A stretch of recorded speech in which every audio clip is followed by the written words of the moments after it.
জঙ্গি এবং অনুপ্রবেশকারীদের ইসরো স্যাটেলাইট এবার ধরবে। আগামী 2 থেকে 3 বছরের মধ্যে ইসরো লঞ্চ করতে চলেছে 150টি স্যাটেলাইট। হ্যাঁ, আপনারা ঠিকই শুনছেন, চোর পালালে বুদ্ধি বাড়ে, এটা আমরা সবাই শুনেছি। কাশ্মীরের যে ঘটনা ঘটেছে সারা ভারতবাসী মর্মাহত এবং এখানে জাতীয় নিরাপত্তার উপরে প্রশ্ন উঠবেই এবং উঠেছে। সেখান থেকেই শিক্ষা নিয়েই ভারতবর্ষের যে রিসার্চ সেন্টার আছে ইসরো, তারা সিদ্ধান্ত নিয়েছে আগামী 2 থেকে 3 বছরের মধ্যে আমরা অত্যাধুনিক টেকনোলজির মাধ্যমে 150টি স্যাটেলাইট লঞ্চ করব। সেই স্যাটেলাইটগুলো শুধুমাত্র বর্ডার সাইডে থাকবে, যেমন কাশ্মীর বর্ডার এবং পশ্চিমবঙ্গের বিভিন্ন বর্ডার সাইডগুলো, বাংলাদেশের চারিদিকে যে বেষ্টন করে আছে পূর্ব দিকের, সেখানেও কিন্তু থাকবে। তো এটা শুধু কাশ্মীরের জন্য ভালো খবর নয়, বা এটা ভারতবাসীর জন্য ভালো খবর নয়, এটা আমাদের বাংলার জন্য, পশ্চিমবাংলার জন্য বিশেষ একটি ভালো খবর হতে চলেছে। আমরা জানি যে গত 2 দশকে পশ্চিমবঙ্গে প্রায় অনুপ্রবেশকারীর হার অত্যাধিক পরিমাণে বেড়ে গেছে। দক্ষিণবঙ্গ, উত্তরবঙ্গের বিভিন্ন বর্ডার সাইডগুলো দেখলেই আমরা সেখানকার জনবসতি, ডেমোগ্রাফি যেভাবে চেঞ্জ হয়ে গেছে সেগুলো দেখলে আমরা বুঝতে পারি। তো এখানে কার ব্যর্থতা, বিএসএফের ব্যর্থতা না কোনো রাজনৈতিক দলের ব্যর্থতা, এটা সম্পূর্ণ আপনারা জানেন বা আপনাদের ধারণা হতে পারে, কিন্তু আমি মনে করব এটা উভয়েরই ব্যর্থতা। তো সেখান থেকে শিক্ষা নিয়ে ইসরো যে স্যাটেলাইট লঞ্চ করবে অত্যাধুনিক, সেখানে লেজারের মাধ্যমে সেখানে কিন্তু নজরদারি চলবে। কোনো অনুপ্রবেশকারী যদি বর্ডার টপকাতে চায় তাহলে সে সেখানেই ধরা পড়ে যাবে, সেখান থেকে মেন কন্ট্রোল রুমে ফোন চলে যাবে। এরকমই সিদ্ধান্ত নিচ্ছে ইসরো। এবার আপনারা বলুন যেটা কত কার্যকারী হবে, এবং আমি কিছু তথ্য বার করে এনেছি, সেটা আপনাদের কাছে শেয়ার করতে চাই যে কেন লঞ্চ করছে। তার দুটো কারণ হলো, প্রথমত এই কাশ্মীর ঘটনা এবং যেভাবে ডেমোগ্রাফি চেঞ্জ হচ্ছে, এটা দ্বিতীয় কারণ। এবার আমি 3টি ভাগে ভাগ করেছি যে কেন লঞ্চ করবে। প্রথমে কেন লঞ্চ করবে বলি, যে দেখুন, প্রথমে কাশ্মীর ঘটনা থেকে শিক্ষা নিয়েছে, ভালো কথা, কিন্তু এখানে যে ফ্যাসিলিটিগুলো আমরা পাবো, সেখানে শত্রুপক্ষের সেনা ও যানবাহন চলাচল দ্রুত শনাক্ত করা যাবে। মানে শত্রুপক্ষ ঢুকছে কাশ্মীরের ওই বনজঙ্গল দিয়ে, বর্ডার দিয়ে, সেটা শনাক্ত করা যেতে পারে। দ্বিতীয় হলো, সীমান্তে কোনো অবৈধ নির্মাণ বা গতিবিধি আগেই ধরা পড়ে যাবে। মানে আমরা দেখেছি যে সীমান্তের এখানে যে মাটি খুঁড়ে সেখানে বসবাস করতে শুরু করে দিয়েছে, মাটি খুঁড়ে সুড়ঙ্গ করা আছে বাংলাদেশ, পশ্চিমবঙ্গে এবং বিভিন্ন জায়গায়, সেগুলো কিন্তু শনাক্ত করা যাবে। তৃতীয় কি, যে কোনো অনাকাঙ্ক্ষিত পরিস্থিতিতে দ্রুত পরীক্ষা বাহিনীকে সতর্ক করে প্রতিক্রিয়া জানানো যাবে।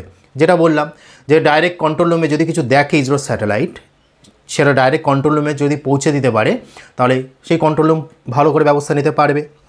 আচ্ছা, এবার ফলাফল কি হতে পারে? দেখুন, সীমান্তে নিরাপত্তা আরও মজবুত হবে, ছোটোখাটো গতিবিধি পরিবর্তন দ্রুত ধরা পড়বে, ফলে সীমান্তে অনুপ্রবেশ ঠেকানো সহজ হবে।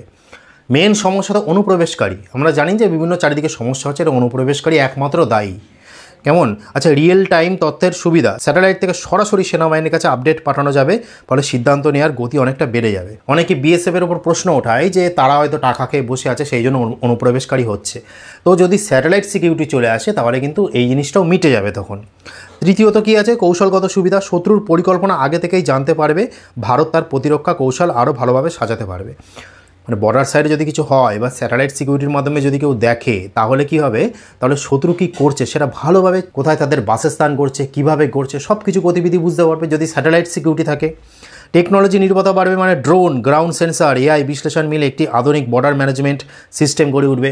যেটা আমি আগেও বলেছি যে ড্রোন এবং এইগুলো, সিসিটিভি, ড্রোন, এগুলোর নিরাপত্তা, যেহেতু যুগের পরিবর্তন হচ্ছে, টেকনোলজির যুগ আসছে, এগুলো বাড়ানো উচিত। তো যা কার্যকারী কতটা হবে, মানে আপনাদের কি মনে হয় এটা কতটা কার্যকারী হবে? কিছু কার্যকারী আমি ভেবেছি, সেটা আপনাদের কাছে আমি শেয়ার করতে চাই, সেটা শুনুন।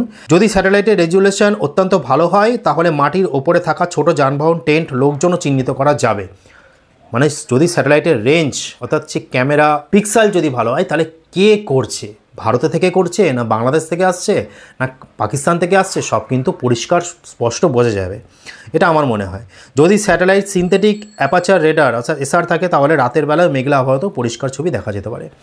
স্যাটেলাইটে যদি বলে না সিসি ক্যামেরা উন্নত মানের, অন্ধকার থাকলেও দেখা যায়, সেরকম স্যাটেলাইট যেন বানানো হয়, যাতে রাতের অন্ধকারেও অনুপ্রবেশকারীদের চিহ্নিত করা যায়। এটা সবচেয়ে ভালো হবে। যেটা আমরা যদি একটা বিএসএফ দাঁড়িয়ে থাকে তাহলে কিন্তু তারা দেখতে পারে না, কিন্তু স্যাটেলাইটে এই সুবিধাটা যদি চলে আসে তাহলে কিন্তু দেখতে পারবে। কিন্তু স্যাটেলাইটের নজরদারি তখনই সর্বোচ্চ হবে যদি এটা ground force, drone, sensor network, intelligence সিস্টেমের সম্পূর্ণ সমন্বয় ব্যবহার করা থাকবে। তো বলছে এটা সমন্বয় মিলে এটা ব্যবহার করতে হবে, তাহলেই কিন্তু সম্ভব।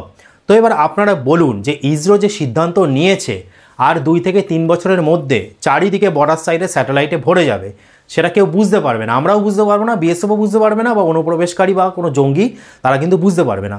এইটা কতটা কার্যকারী হবে সেটা আপনারা অবশ্যই জানাবেন। আর এটা কেমন সিদ্ধান্ত ইসরোর পক্ষ থেকে সেটাও আপনারা জানবেন, এবং এটার ফলাফল কি হতে পারে, সত্যি কি উন্নতি পাবো আমরা, সত্যি কি অনুপ্রবেশকারী ঠেকানো যাবে, সত্যি কি আমাদের কাজকর্ম যেভাবে লুট হচ্ছে, আমাদের জীবিকা যেভাবে লুট হচ্ছে, আমাদের বাসস্থান যেভাবে লুট হচ্ছে সেটা কি বন্ধ করা যাবে, যেভাবে কাশ্মীরে ভারতীয়দের প্রাণ নিয়ে নেওয়া হয়েছে সেগুলো কি বন্ধ হয়ে যেতে পারে, সেটা আপনারা অবশ্যই জানাবেন। আমার যেটা মনে হয় কিছুটা বন্ধ হবে, তো দেখা যাক আর 2 থেকে 3 বছরের পর কি সিদ্ধান্ত আসে। সবাইকে অনেক অনেক ধন্যবাদ এতক্ষণ জুড়ে থাকবার জন্য। হরে কৃষ্ণ।